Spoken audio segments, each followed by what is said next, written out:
आप सबका बहुत बहुत स्वागत है।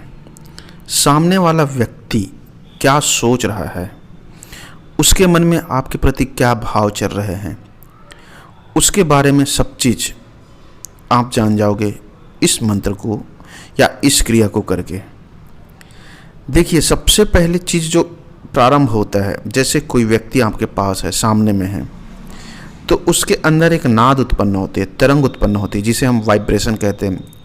वाइब्रेशन जब शुरू होता है तो उस वाइब्रेशन को पढ़ने के लिए, जैसे कि आप प्रेमी प्रेमिका या फिर आप किसी को प्रपोज करना चाहते हैं, पति पत्नी भी हैं, आप अपने पत्नी को समझ नहीं पा रहे हैं, पति को समझ नहीं पा रहे हैं, उसके भाव को, उसके विचारों को, क्या चाहता है या चाहती है वो, उसे अगर आप जान नहीं पा रहे हैं तो इस विधि को करें।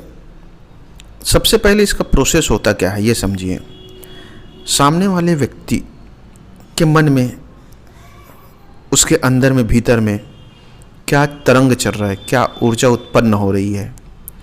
आपके लिए प्रेम की ऊर्जा उत्पन्न कर रहा है या फिर छलावे की ऊर्जा उत्पन्न कर रहा है, दिखावे की ऊर्जा उत्पन्न कर रहा है, या फिर आपके लिए सत्य, समर्पण और ईमानदारी की ऊर्जा है। आप उससे बिना पूछे, उसके बिना बोले ही आप जान जाओगे, और यह अद्भुत और परम सिद्धि या शक्ति, यूँ समझ लीजिए, आपके अंदर आ जाएगी। क्योंकि हर चीज़ एक प्रोसेस से गुजरना पड़ता है। तो उस अवस्था को पाने के लिए, जहाँ पे आप सामने वाले को पढ़ पाएँ, यूँ समझिए, उसके भाव को, विचार को, और इतना जान जाएंगे कि व्यक्ति का प्रारंभ कहाँ से हुआ था, अर्थात उसका रिलेशन पहले कहाँ था, किस रिलेशन में था, किस जगह में था, क्या कर्म हुआ उनके साथ, क्या क्या हुआ, ये सब जान जाओगे। लेकिन आपको पहले उस अवस्था में पहुंचने के लिए कुछ चीज़ों से गुजरना होगा, और गुजरने के बाद मंत्र को आपको बोलना होगा।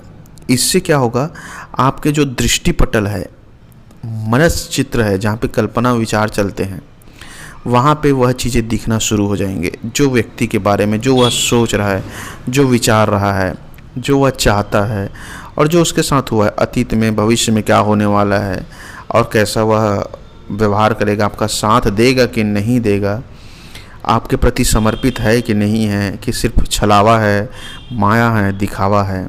यह सब चीज़ आप समझ जाओगे, और इस अवस्था से आप अपने प्यार को बचा लोगे। क्योंकि अगर आप प्रपोज कर चुके हैं या फिर शादीशुदा हैं तब तो बात अलग है, लेकिन अगर आप नए हैं, शादी होने वाला है, आपका जीवन साथी को आप समझे नहीं हैं, जीवन साथी बनाना चाहते हैं, या फिर प्रेमी प्रेमिका है, एक दूसरे के साथ रिलेशन में है, तो उस समय आपको उसे समझने में बहुत दिक्कत होता है। और चूँकि समझना बहुत आसान है, लेकिन अगर आप चीज़ों को समझेंगे तभी होगा आसान, नहीं तो बहुत मुश्किल है। मैंने बोला ना कि अगर उसके मन के अंदर, विचार के अंदर क्या तरंग ऊर्जा उत्पन्न हो रही है, उसे आप बिना उसके बोले जान जाओगे। आपको पहले खुद उस अवस्था में आना होगा जहाँ पे आपके मन, जब आप उसके सामने बैठे हों या उसके आसपास हों, या उसके सामने भी नहीं हो तो भी, अगर घर में अकेले हों तो भी, आपको ऊर्जा को, अपने मन को शून्य की अवस्था में लेके जाना है। और अगर सामने हैं तो बस इस मंत्र को बोलना है। मंत्र को बोलने के बाद अपने मानसिक स्थिति को एकदम शांत रखना है। मंत्र को ध्यान से सुनिएगा, त्रीम त्रीम त्रीम। इस मंत्र को बोलने से क्या होगा, जो वाइब्रेशन है, इसकी जो ऊर्जा है उत्पन्न होगी, वही ऊर्जा आपके मन स्थिति में एक अद्भुत और शून्य अवस्था में ले जाएगा। उस शून्य के अवस्था में आपको दृष्टिपटल होगा, उसके विचार, उसके भाव, उसकी कल्पना। लेकिन इसे आप पहले प्रैक्टिस कर लीजिए, धीरे धीरे करके फिर इसमें आपको सिद्धि मिल जाएगी। इसे प्रतिदिन कर